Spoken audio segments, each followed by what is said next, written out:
Today, we are going to see what happened in episodes 1 and 2 of Hawkeye on Disney+. Get subscribed and turn on the bell notification to get notified whenever a new episode is out. Hawkeye has never been a big player in the Marvel Universe. Though a founding Avenger, his character always hung around the fringes and took a back seat to the big hitters. This is where the latest Disney Plus series comes in. By lifting large plot beats and concepts from Matt Fraction and David Aya's seminal comic run, this show seeks to give Clint his time to shine and pass on his mantle in a holiday-themed adventure. Our pilot episode, Never Meet Your Heroes, opens on Kate Bishop's family in the midst of the Chitauri invasion back in 2012. Immediately from this opening sequence, the show is telling the audience, this is Kate's story.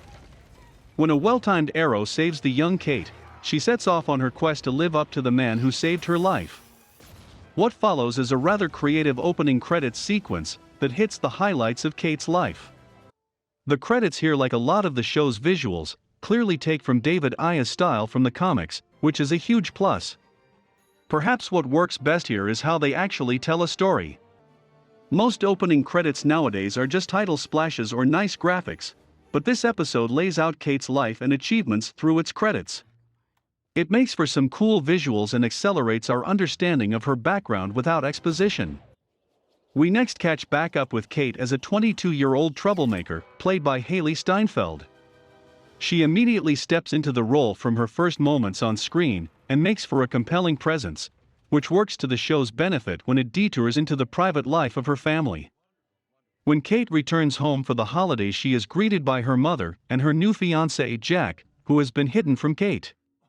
Of course, drama ensues, but none of it is that interesting. The familial conflict with the introduction of a new step-parent is well-traveled narrative ground, and unfortunately, the show does nothing to subvert this. Interspersed throughout here is Clint's story. Jeremy Renner once again steps back into his character, and he looks as tired as ever.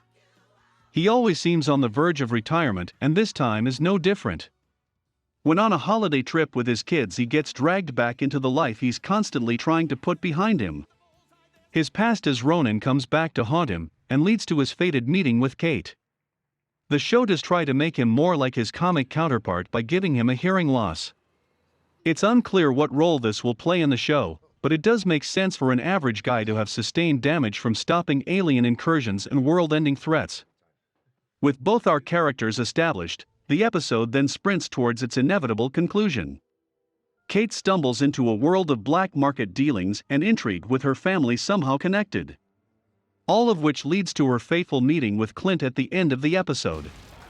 As a pilot, it does set up all the pieces into play, and is fun doing so, but it doesn't really feel like a Hawkeye show. The second episode, Hide and Seek, divides the runtime better between the two leads and gives Clint more time to shine. We follow the duo as they hit all the familiar beats of a reluctant mentor and his eager fan. The dialogue between Renner and Steinfeld is quippy, and the show is at its best when they're together. Unfortunately, the episode's story isn't as strong.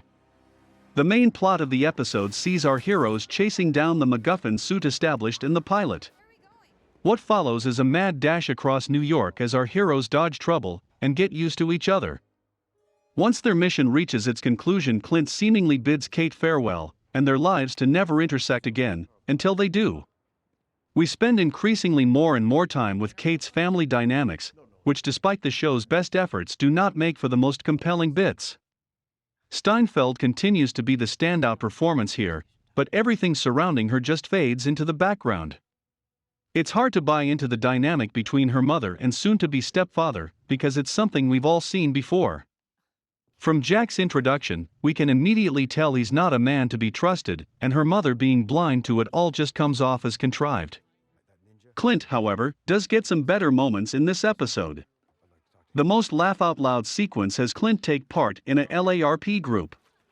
It's goofy, absurd, and feels taken right out of a comic as we see him single-handedly take on a group of overly enthusiastic nerds. Alongside this, seeing him get to interact with the tracksuit mafia is really cool to see on screen, especially for comic fans.